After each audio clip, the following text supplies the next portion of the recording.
Loops की थोड़ी बात करें क्या? चलो करते हैं।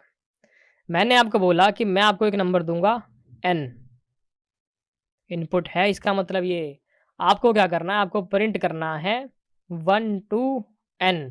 इनपुट मैंने आपको दिया n की वैल्यू 5, आपने मेरे को आउटपुट में क्या दिया 1 2 3 4 5। समझ में आ गया भैया? करना कैसे है ये देख लेते हैं एक बार। सिंपल लॉजिक दिमाग लगाते हैं पहले एक बार, आगे बढ़ेंगे उसके बाद। शुरुआत तो हमको पता ही कहाँ शुरुआत होती है, स्टार्ट से। स्टार्ट से हम गए, हमने एक इनपुट ले लिया सबसे पहले तो यार, रीड कर लिया n, इतना तो हमें आता था। अब हमें क्या करना है, हमें कुछ कुछ प्रिंट करना है और बढ़ाते भी जाना है, ठीक है। अभी हमारे दिमाग में क्या आ रहा है कि यार आ, कुछ ना प्रिंट करना है, तो ऐसा कर प्रिंट कर देता हूँ। प्रिंट कर दिया मैंने कुछ कुछ, और फिर मुझे पता है कि मैंने जो प्रिंट करा है ना, उसको मुझे बढ़ाना भी है।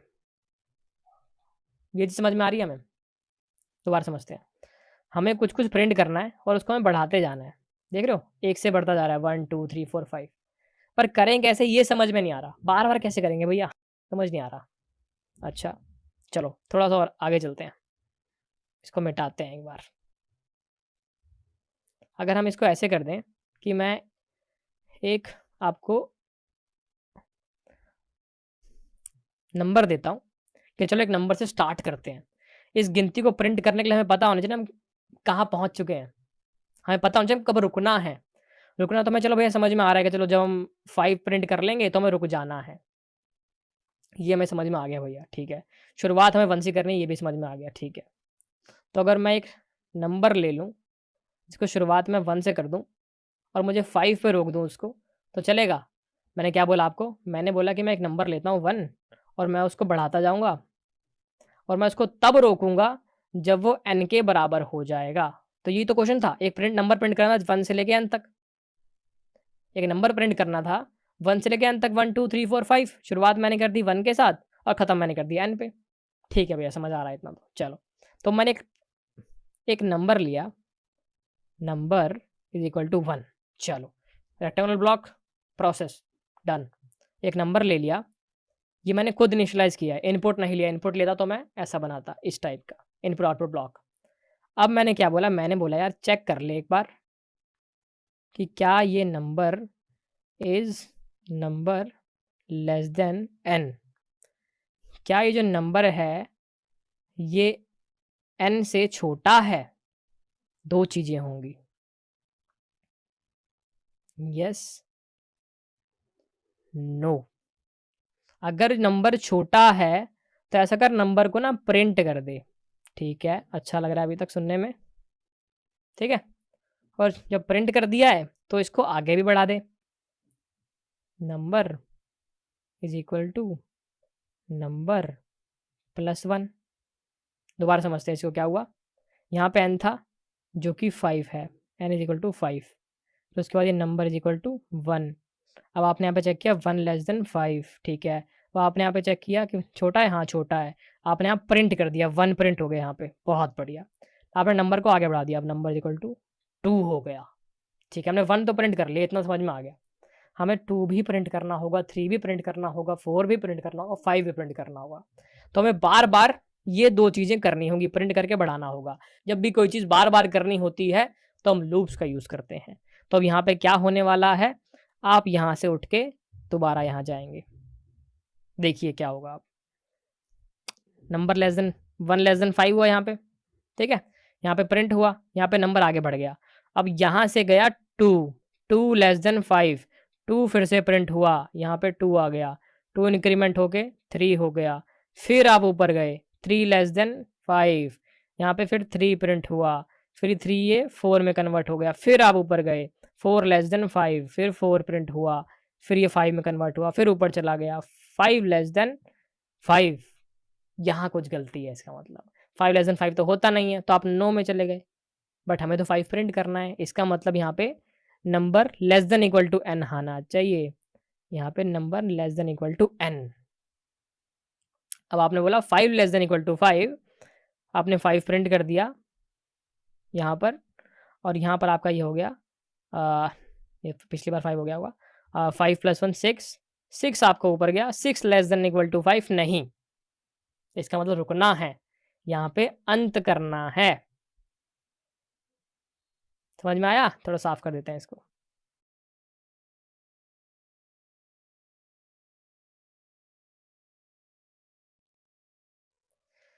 आपने स्टार्ट किया, आपने एक नंबर इनपुट में लिया, ठीक है? फिर आपने एक नंबर से स्टार्टिंग करी कि यार 1 से स्टार्ट करता हूँ और 5 पे रुक जाऊँगा या n पे रुक जाऊँगा, जो भी मेरा n दिया हुआ होगा। मैंने चेक किया क्या मैंने वो नंबर एक्सीड तो नहीं कर दिया ऑलरेडी? इस number less than equal to n, क्या मैं उससे पहले हूँ ना अभी? अगर मैं उससे पहले हूँ तो मैं अपने वाले को प्रिंट कर देता हूँ, जो कि मैंने यहाँ पे कर दिया, और मैं अपने वाले को 1 से आगे बढ़ा देता हूँ। इतना करने के बाद वापस मैं उसी कंडीशन को फॉलो करता हूँ, और जब तक होता रहेगा जब तक मैं उस नंबर तक पहुँच नहीं जाता। नो एंड, और आपका प्रोग्राम खत्म। भैया थोड़ा थोड़ा समझ में आया, पूरा नहीं आया, कोई बात नहीं, आगे समझेंगे और आएगा। चलो अगला क्वेश्चन मैं आपको बोलूंगा कि यार 1 से n तक, 1 से n तक जितने भी इवन नंबर हैं वो प्रिंट कर दो। इसका मतलब क्या है? इनपुट में आपको दिया हुआ है n, मान लो 5, और आउटपुट में आपको सारे इवन नंबर प्रिंट करने हैं 1 से n तक। 1 2 3 4 5 में कितने इवन नंबर हैं? 2 और 4। तो आपका आंसर क्या आना चाहिए? 2 और 4। तो ये चीज़ समझ में आ चुकी है। आगे बढ़ते हैं, कैसे करना है? बहुत आसान है, दिमाग लगाते हैं एक बार। क्या करना होगा? हमें क्या करना होगा, हम शुरुआत हमेशा 2 से ही करेंगे। क्या ये चीज़ हमें समझ में आई है? कैसे भैया? हमें पता है ये हमेशा 1 से n तक होगा और सबसे पहला इवन नंबर 2 होता है। तो मैं क्या करूँगा, मैं एक नंबर ले लूँगा जो कि स्टार्टिंग में 2 होगा, और मैं इसको 2 से बढ़ाता जाऊँगा। 2 था, 2 को मैं चेक कर लूँगा क्या 2 लेस देन n है, 2 प्रिंट कर दूँगा। फिर मैं इसको बढ़ा दूँगा 2 से, 2 + 2 4, और फिर मैं 4 लेस देन n चेक कर लूँगा, मैं प्रिंट कर दूँगा। फिर मैं 4 को 2 से बढ़ा दूँगा, ये, फिर मैं चेक करूँगा ये लेस देन n है, प्रिंट कर दूँगा। समझ में आई ये चीज़? हमें वो सारे इवन नंबर प्रिंट करने हैं जो कि 1 से n के बीच में आते हैं। अगर अभी भी मान लो कि n हमारा 9 होता, तो हम क्या करते? अब ये 6 + 2 8 हो जाता, 8 लेस देन n है, प्रिंट कर दूँगा। 8 + 2 10 हो जाता, 10 लेस देन n है, नहीं है, नहीं रुक जाते। ये हमारी रुकने की कंडीशन है। समझ में आई ये चीज़ हमें? अब फ्लो चार्ट की तरफ बढ़ते हैं एक बार इस लॉजिक को लेके। हमने बोला स्टार्ट करो, उसके बाद हमें पता है कि इनपुट ले लो। अब थोड़ी स्पीड बढ़ा सकते हैं क्योंकि आपको ये चीज़ समझ आ चुकी है। इनपुट जब हमने ले लिया, अब हमने एक नंबर इनिशियलाइज़ किया 2 के साथ, जो मैंने आपको अभी समझाया। हमेशा हम 2 से स्टार्ट करेंगे, ठीक है? क्योंकि 2 से स्टार्ट करेंगे क्योंकि पहला इवन नंबर 2 होता है। जब भी 1 से n में हमें बोला है कि यार इवन नंबर प्रिंट कर दो, हमें दिख रहा है कि सबसे पहला इवन नंबर 2 होने वाला है, तो हमने 2 से स्टार्ट कर लिया। हमने क्या चेक किया 2 से स्टार्ट करने के बाद यहाँ पर कि क्या 2 लेस देन n है? ठीक है, चेक कर लेते हैं। हमने बोला इज़ 2 लेस देन n, 2 चीज़ें होंगी, येस और नो।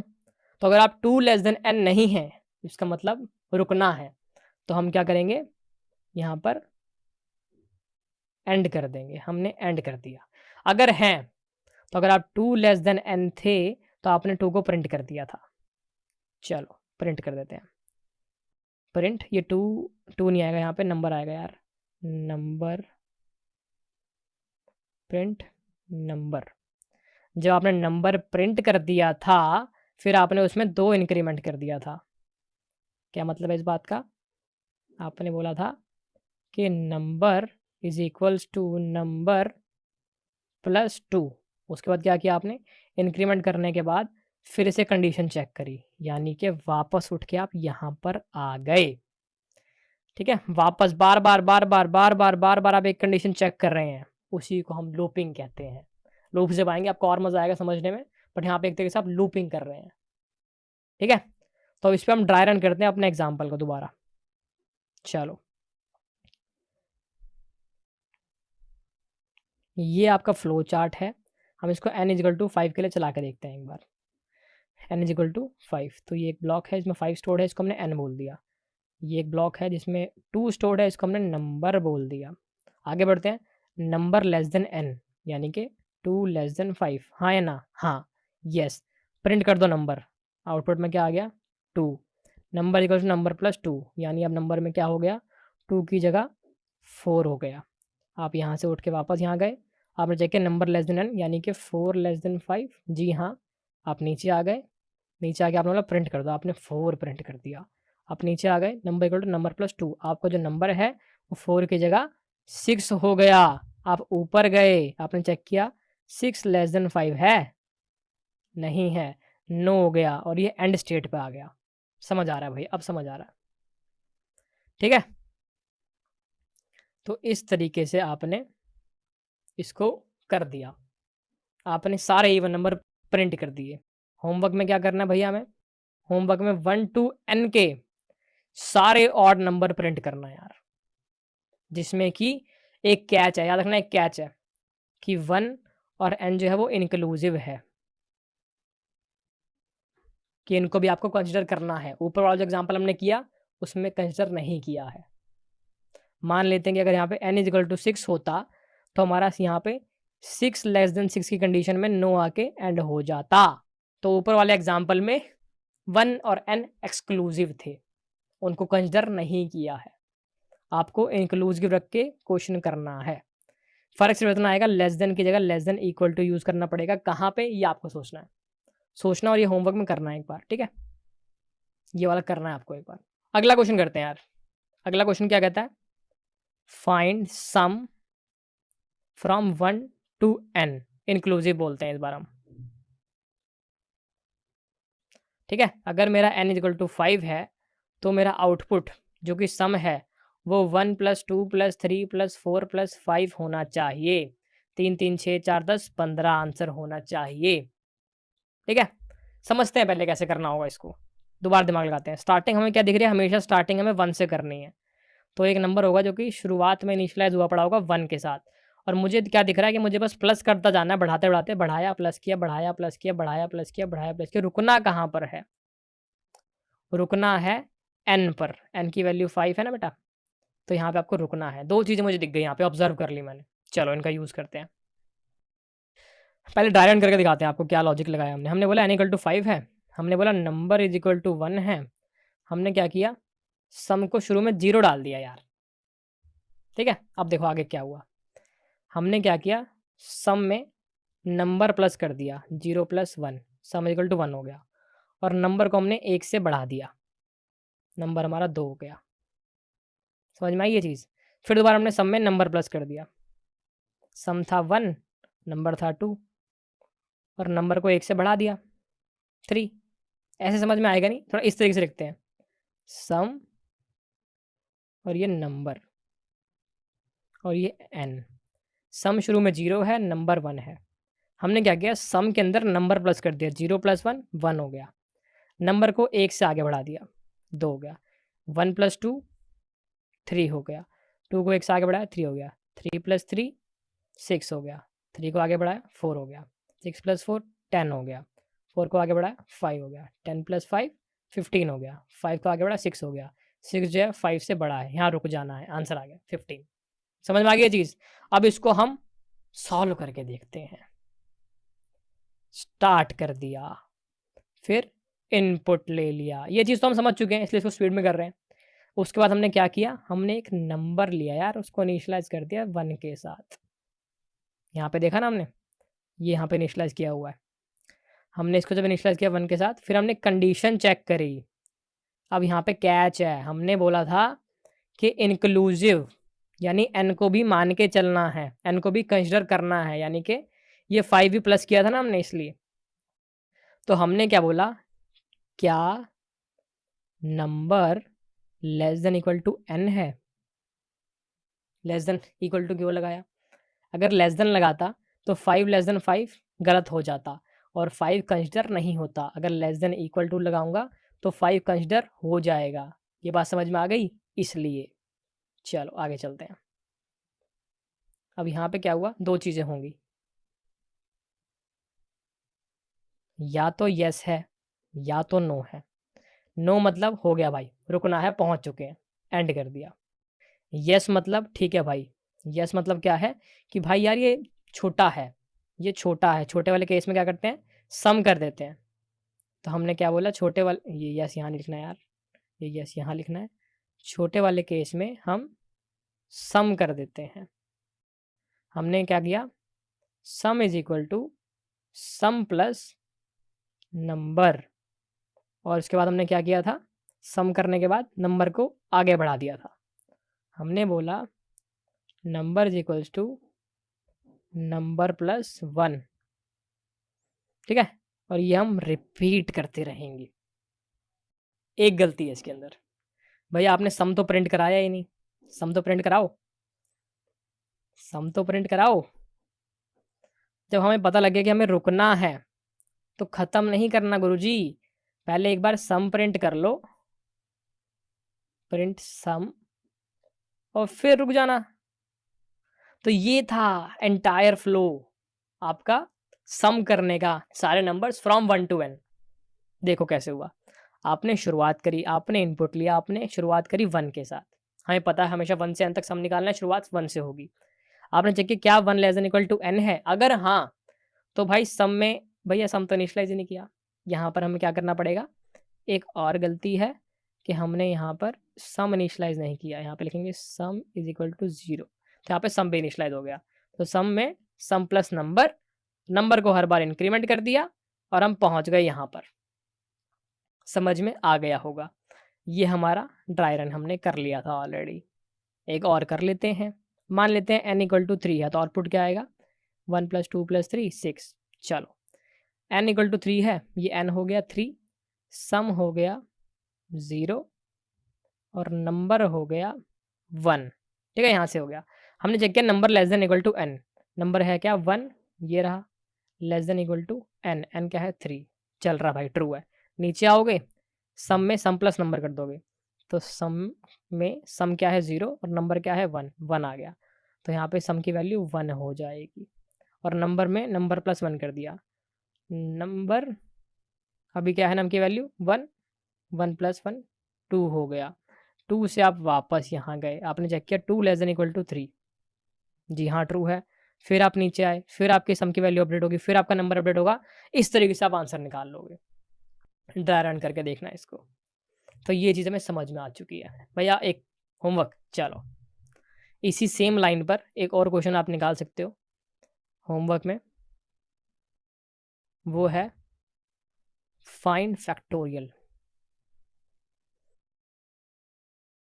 मान लेते हैं 5 का फैक्टोरियल, तो वो क्या होता है 5 × 4 × 3 × 2 × 1।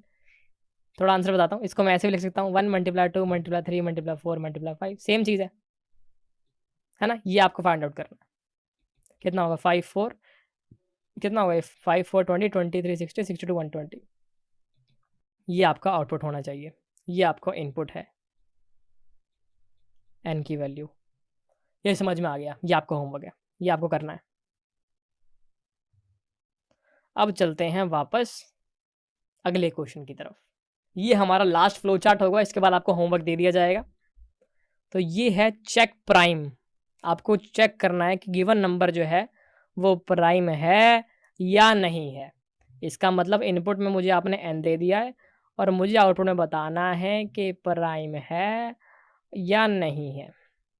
एग्जाम्पल के लिए मैंने बोला कि इनपुट जो है वो है 7, अब प्राइम है या नहीं ये कैसे पता लगता है। प्राइम नंबर क्या होता है, प्राइम नंबर वो होता है जो या तो अपने टेबल में आता है या 1 के टेबल में आता है, उसके अलावा किसी के टेबल में नहीं आता। जैसे कि 2 3 5 7 11 13 17 इस टाइप की चीज़ें। भैया 8 प्राइम होता है क्या, नहीं होता। क्यों, क्योंकि 8 तो 4 के टेबल में आता है, 2 के टेबल में आता है, इसलिए नहीं होता। ठीक है, तो इसका मतलब क्या है कि n अगर मुझे पता लगाना है कि प्राइम है या नहीं है, तो उसका क्या मतलब है कि वो 1 से लेके n के बीच में किसी के भी टेबल में नहीं आना चाहिए। जब मैं बोलता हूँ टेबल में नहीं आना चाहिए, इसका क्या मतलब है। टेबल तो हम बच्चों ने सुना करते थे भैया, थोड़ा अच्छा तरीका बताओ। टेबल में नहीं आना चाहिए क्या मतलब है कि किसी के साथ भी रिमाइंडर 0 नहीं आना चाहिए। जब मैं यहाँ 2 से लेके n-1 तक सबसे डिवाइड करके देखूंगा ना यार, तो रिमाइंडर किसी में भी 0 नहीं आना चाहिए। अगर रिमाइंडर 0 आ गया इसका मतलब वो प्राइम नहीं है। दोबारा समझते हैं। For n to be a prime number we have to make sure that 2 से लेके n-1 तक आपका मॉड्यूलो नॉट इक्वल टू 0 होना चाहिए। ठीक है, for n to be a prime number 2 से लेके n-1 तक मॉड्यूलो नॉट इक्वल टू 0 होना चाहिए। एग्जाम्पल के लिए अगर n इज इक्वल टू 5 है तो 2 से लेके n-1 यानी 2, 3 और 4 इन तीनों से डिवाइड करेंगे। 5 मॉड्यूलो 2 क्या होता है? 1 होता है। 5 मॉड्यूलो 3 क्या होता है? 2 होता है। 5 मॉड्यूलो 4 क्या होता है? 1 होता है। और ये तीनों में से कोई भी 0 नहीं है। इसका मतलब 5 एक प्राइम नंबर है। एक फ्लो और समझाता हूँ। तो आपको हर बार क्या करना होगा? आप हर बार n उठाओगे और फिर 2 से लेके n-1 से डिवाइड करोगे और रिमाइंडर चेक करोगे और रिमाइंडर 0 नहीं आना चाहिए। समझ में आ गई बात? इसका फ्लो चार्ट क्रिएट करते हैं। शुरुआत स्टार्ट से होगी, फिर हमें इनपुट लेना होगा रीड n, फिर अब आपको चेक करना है कि डिवाइड कहाँ से करना है। मैंने आपको बोलता हूँ 2 से लेके n-1 तक आपको डिवाइड करना है, यानी स्टार्टिंग 2 से हो रही है। तो मैंने क्या बोला कि भाई num इज इक्वल टू 2। कहाँ तक जाना है? n-1 तक जाना है, यानी इसका मतलब मुझे मेक श्योर करना है कि num हमेशा लेस देन n रहे, यानी कंडीशन का मतलब डिसीजन मेकिंग ब्लॉक। मैंने बोला इज num लेस देन 2। दो चीज़ें हैं, या तो यस या तो नो।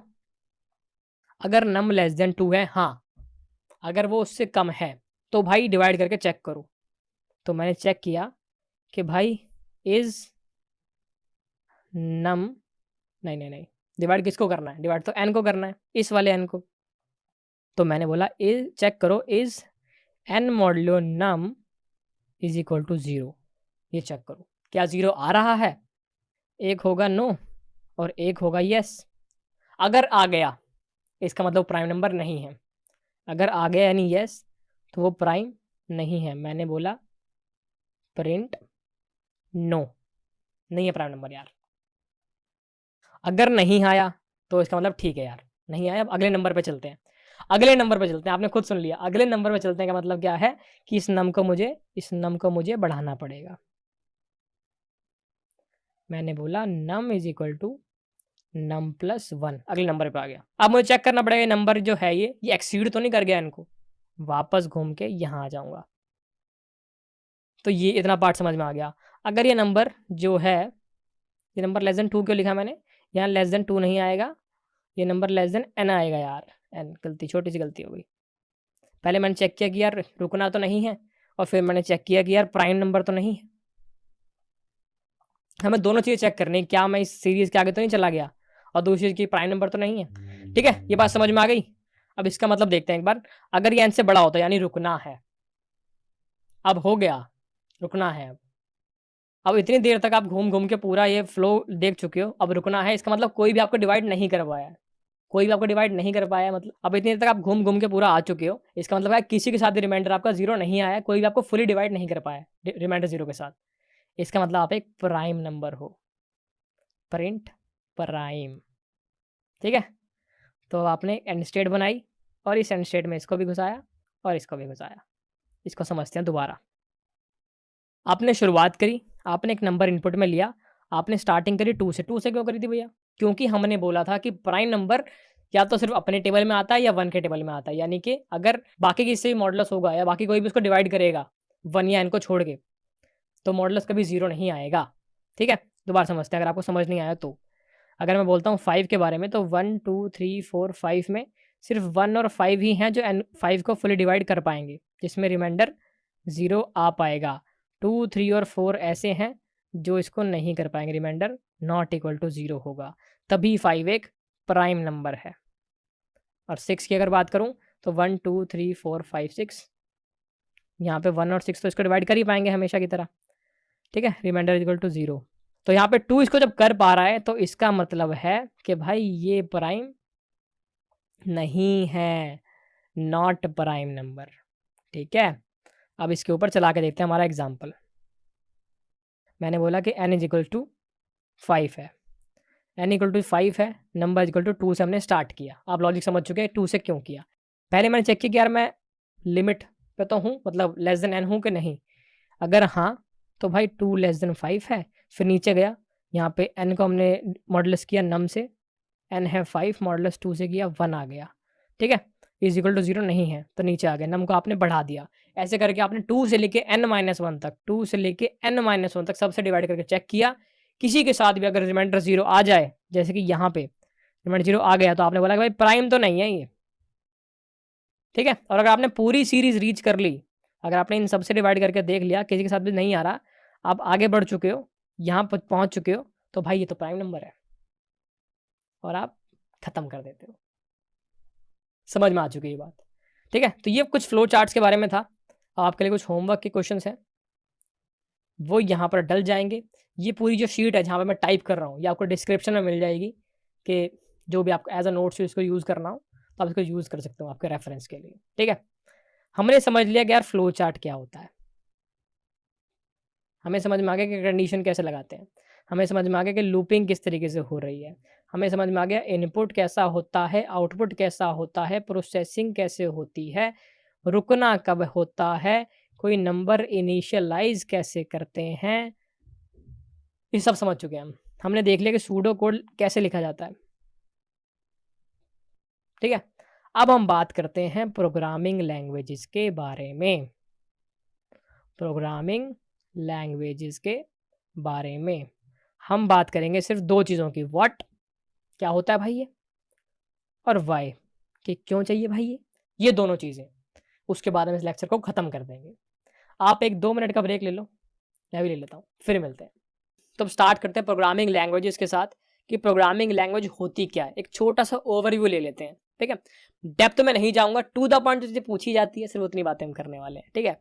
समझते हैं होता क्या, what is a programming language. अगर मुझे अपनी माता श्री से रोटी खानी है तो मुझे बोलना पड़ेगा कि माता श्री मुझे रोटी दे दीजिए, सही है। उसी प्रकार अगर मुझे अपने कंप्यूटर से कुछ काम करवाना है, कोई टास्क करवाना है, कोई कंप्यूटेशन करवानी है, कोई प्रोसेसिंग करवानी है, उसको इंस्ट्रक्ट करना है, तो वो इंस्ट्रक्शन, वो काम करवाना एक प्रोग्रामिंग लैंग्वेज का यूज करके ही हो सकता है। मुझे एक प्रोग्राम लिखना पड़ेगा, एक कोड लिखना पड़ेगा यूजिंग अ प्रोग्रामिंग लैंग्वेज, ठीक है। तो ये मेरी प्रोग्रामिंग लैंग्वेज होती है जिसका यूज करके मैं कंप्यूटर से कोई काम करवा सकता हूँ। हर प्रोग्रामिंग लैंग्वेज के कुछ सिमेंटिक्स होते हैं, कुछ रूल्स होते हैं जिनको मुझे फॉलो करना पड़ेगा। आप इंग्लिश में सेंटेंस फ्रेमिंग करते हैं, ग्रामर का यूज करते हैं, टेंस का यूज करते हैं, वगैरह वगैरह वगैरह, ठीक है। सेम उसी प्रकार हर प्रोग्रामिंग लैंग्वेज कुछ सिंटैक्स होता है, कुछ रूल्स होते हैं, कुछ सिमेंटिक्स होते हैं जो आपको फॉलो करने ही पड़ेंगे। अगर मान लो मैंने एक प्रोग्राम लिख दिया, ये मेरा एक प्रोग्राम है, मान लो मैंने इसको C++ में लिखा है, मान लो इसको मैं सोर्स कोड बोल रहा हूँ। अगर मैं इसको डायरेक्टली अपने कंप्यूटर को पकड़ा दूँ, बोलो भाई एग्जीक्यूट कर दो, रन कर दो, इसको कर पाएगा? नहीं कर पाएगा। क्यों? समझते हैं। क्योंकि कंप्यूटर को समझ ही नहीं आया लिखा क्या है, भाई तूने ये समझ नहीं आ रहा है मुझे। अगर मैं किसी फ्रेंच आदमी से हिंदी में बात करूंगा, उसको समझ में आएगी हिंदी? नहीं आएगी। मुझे अपनी हिंदी को पहले फ्रेंच में कन्वर्ट करवाना पड़ेगा और उसके बाद को चीज़ समझ में आएगी, ठीक है। तो इसका मतलब क्या है कि आपके इस प्रोग्राम में और आपके इस कंप्यूटर के बीच में कुछ होना चाहिए जिसको मैं ट्रांसलेटर बोल सकूं, जिसको मैं इंटरप्रेटर बोल सकूं, जिसको मैं मैजिक बॉक्स बोल सकूं, ठीक है। कुछ तो बोल सकूं, कुछ ऐसा जादुई जो मेरे इस प्रोग्रामिंग लैंग्वेज वाले सोर्स कोड को, इस कंप्यूटर को जो भाषा आती है उसमें कन्वर्ट कर दे।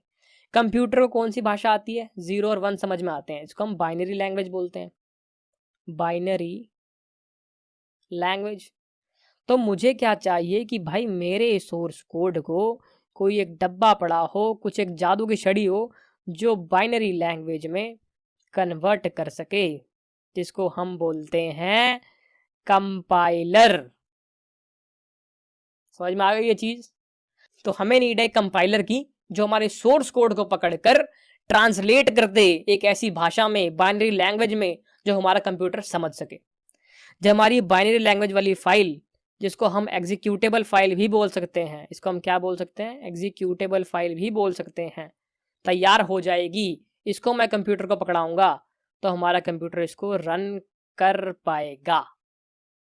प्रोग्रामिंग लैंग्वेज इज समथिंग जिसको यूज करके मैं कंप्यूटर से कुछ काम करवा सकता हूँ। डायरेक्टली प्रोग्रामिंग लैंग्वेज के थ्रू जो आपने प्रोग्राम बनाया है उसको कंप्यूटर समझ नहीं सकता है, बीच में कंपाइलर की नीड पड़ेगी जो कि इस प्रोग्राम को, सोर्स कोड को बाइनरी लैंग्वेज में कन्वर्ट कर देगा, मशीन अंडरस्टैंडेबल फॉर्मेट में कन्वर्ट कर देगा और मशीन इसको समझ लेगी, कंप्यूटर इसको समझ लेगा और वो काम कर देगा। आपने बोला था a+b प्रिंट कर दो, वो प्रिंट कर देगा। कंप्यूटर को सिर्फ 0 1 आता है भाई, इस चीज़ का ध्यान रखना। तो ये था what is a programming language and why do we need it. ठीक है, तो इस लेक्चर में हमने यार फ्लो चार्ट सीख लिए, हमने इस लेक्चर में सूडो कोड सीख लिया, हमने इस लेक्चर में प्रोग्रामिंग लैंग्वेज का छोटा सा ओवरव्यू ले लिया। सूडो कोड हमने बहुत कम किया है इसके अंदर। आपको जिस चीज़ का सूडो कोड मैंने नहीं करके दिया है वो सारा सूडो कोड करना है एज अ होमवर्क वाली चीज़। और मुझे बताना ये हमारा पहला लेक्चर था, आपको कितना मज़ा आया, बोर हुए या फिर मज़े से करा आपने, और अगले लेक्चर का इंतज़ार आपको है या फिर नहीं भैया मन नहीं कर रहा पढ़ाई करने का, बताना मुझे।